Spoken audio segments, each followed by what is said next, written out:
I'm going to illustrate the three basic differences there are between InDesign template files, like the template for the trifold brochure that we've built right here, and InDesign document files, which we've already created in a couple of instances working up to this point.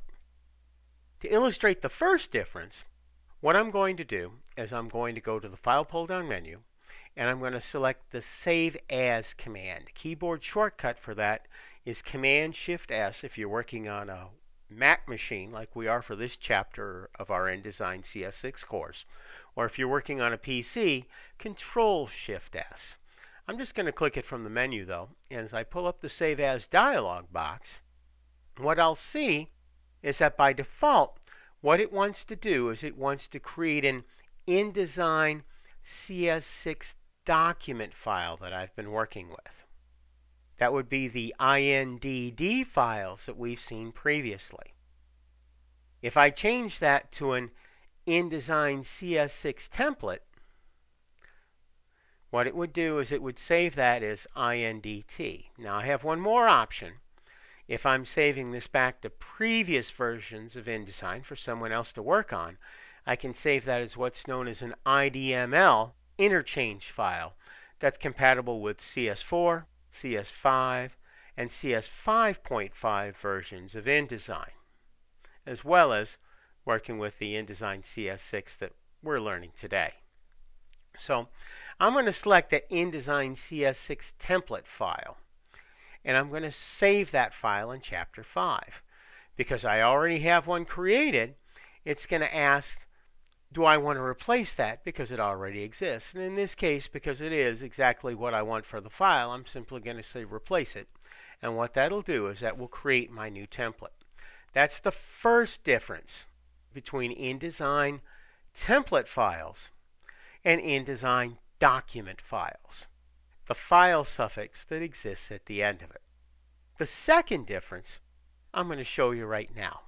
I'm going to hide Adobe InDesign by going to the InDesign pull-down menu and selecting Hide InDesign.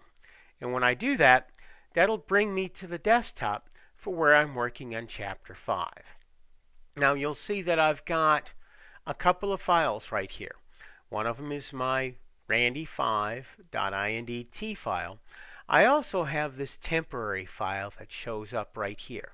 Anytime you've got an InDesign document or template or interchange file open, a temporary file is also stored in that directory.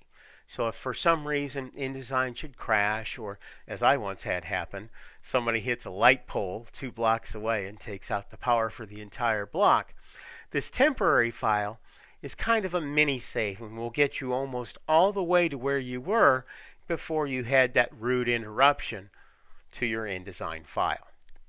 Now, I'm going to switch very quickly to the icon view. And as I do that, I can see the second difference between InDesign document templates and InDesign document files. If you look here, this icon shows a little INDT and that there's a page turned off to the bottom.